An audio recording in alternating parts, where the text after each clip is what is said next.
Interaksi manusia dan komputer berikutnya adalah tentang dokumentasi atau manual, di mana definisinya adalah materi yang dibuat untuk membantu pengguna untuk dapat menggunakan produk atau layanan terkait dengan optimal, material yang berisi instruksi-instruksi terkait produk atau layanan yang membantu pengguna akan dapat menggunakannya dengan tepat. Fungsinya adalah dokumentasi membantu pengguna agar dapat mengoptimalkan manfaat produk atau layanan.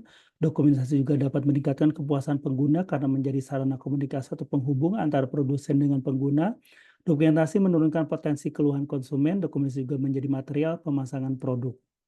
Aspek penting dalam user manual adalah adanya bahasa yang ringkas, sederhana, tidak berlebihan, visualisasi cukup, fokus pada masalah, hierarki logika perlu diperhatikan, adanya daftar isi, kata kunci dan indeks, desain dan data letak, frekuensi answer and question, dan link untuk informasi lebih lanjut.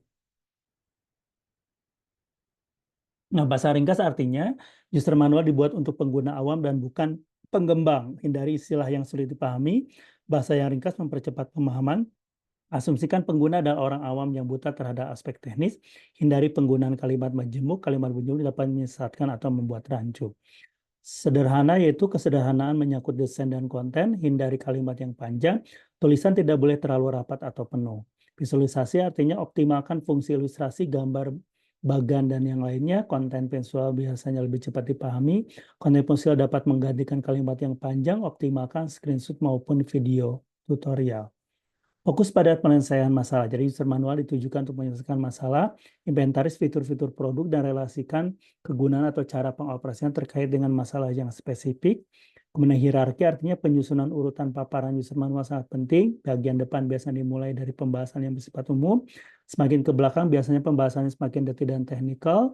Pengelompokan materi dalam bab dan subbab juga perlu diperhatikan. Pengelompokan dapat berdasarkan fitur atau kontrol alat atau berdasarkan fungsi atau proses. Daftar isi merupakan bagian penting pada setiap buku karena mencerminkan kerangka buku tersebut. Daftar isi dapat dikelompokkan berdasarkan modul atau fitur atau berdasarkan fungsi atau kerja. Judul bab dalam daftar isi sebaiknya singkat, padat, dan jelas. Kata kunci atau indeks. Indeks biasanya diletakkan di bagian belakang. Indeks memuat kata-kata yang penting dan kemudian disertai dengan nomor-nomor halaman jika user manual berbentuk cetak. Jika user manual berbentuk dokumen elektronik atau web, optimalkan penggunaan link di mana jika kata dalam paragraf diklik, maka pengguna akan berpindah ke uraian yang lebih detail terkait kata tersebut. Jika user manual berupa website, manfaatkan fitur pencarian. Desain dan tata letak. Sebagai konten, user manual juga perlu disajikan dengan desain yang menarik dan menyenangkan. Desain yang menarik tidak sampai menghilangkan esensi. Fungsi desain yang menarik dapat membuat pengguna tidak bosan atau berpikir sulit. Manfaatkan konten visual baik gambar maupun video.